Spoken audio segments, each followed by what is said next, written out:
ખ્યાલ આવે છે? આપણા મનમાં એમ છે કે સંગ ખરાબ કયો, તો કે દારૂ પીતો એનો સંગ ન કરવો.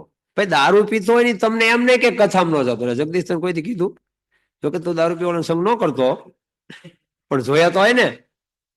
તો તમને દારૂ પીવાળો માણસ કોઈ એમ કહેશે કે સાધુ ભાઈ એનો ઉલટાને એમ કહે ભાઈ મારે તો બહુ પાપ કરું છું અને તું ભાઈ સાહેબ સારું કામ કરે છો, સાધુ ભાઈ જાશ ને તો મને ક્યારેક લઈ તો જજે, મારા પાપ તો હાળા બળે.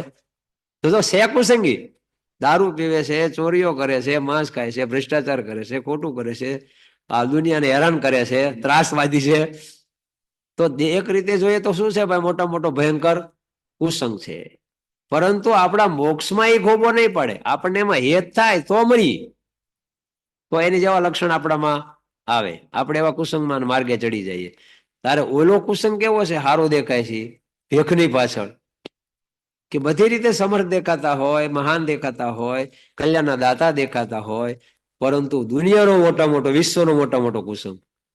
કેમ કે એને એના પૂરતી જ વાત છે, દક્ષ પ્રજાપતિ જેવી.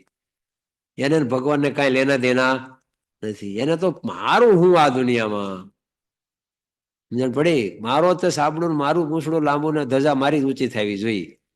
તો એવા સ્વાર્થીઓથી છેટે રહેવું જોઈએ.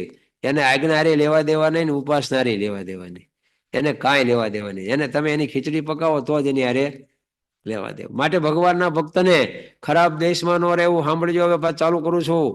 કોઈ ખરાબ કાળ હોય ત્યાંથી ભાગી છૂટવું, કોઈ ખરાબ ક્રિયા કરવી નહીં, અને બેકારનો સંગ કરવો.